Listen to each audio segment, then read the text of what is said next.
Je regrette déjà premièrement un point qui devait être mis à l'ordre du jour, qui soit même discuté de façon succincte, à savoir la situation de Guadeloupe Formation.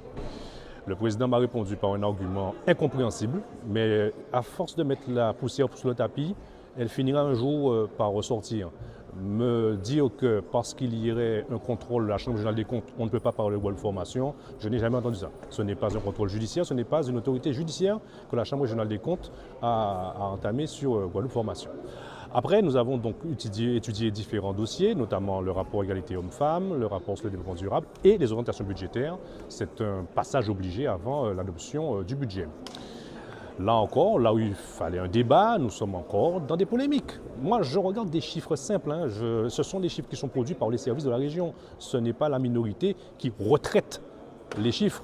Je vois des choses qui ne correspondent pas au discours, notamment le fait que d'une année à une autre, on a des dégradations des ratios de la région.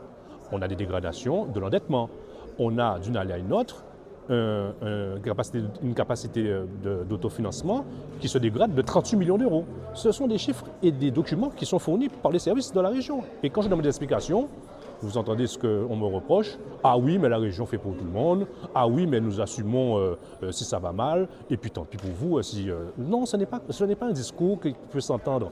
Nous sommes avec une population qui a des besoins et qui a des souffrances. Rappelons, on est en plein conflit sur l'eau. On ne peut pas se permettre d'avoir des discours comme cela, disant écoutez, on fait, et puis écoutez, on verra après les conséquences. C'est ça qui dégrade nos collectivités et qui dégrade la qualité de vie de nos concitoyens. Donc, on reviendra à l'occasion du débat budgétaire, ce coup-ci, quand on va voter le budget et voir le compte administratif, dans le détail, quels sont les choix qui sont faits et quels sont les chiffres.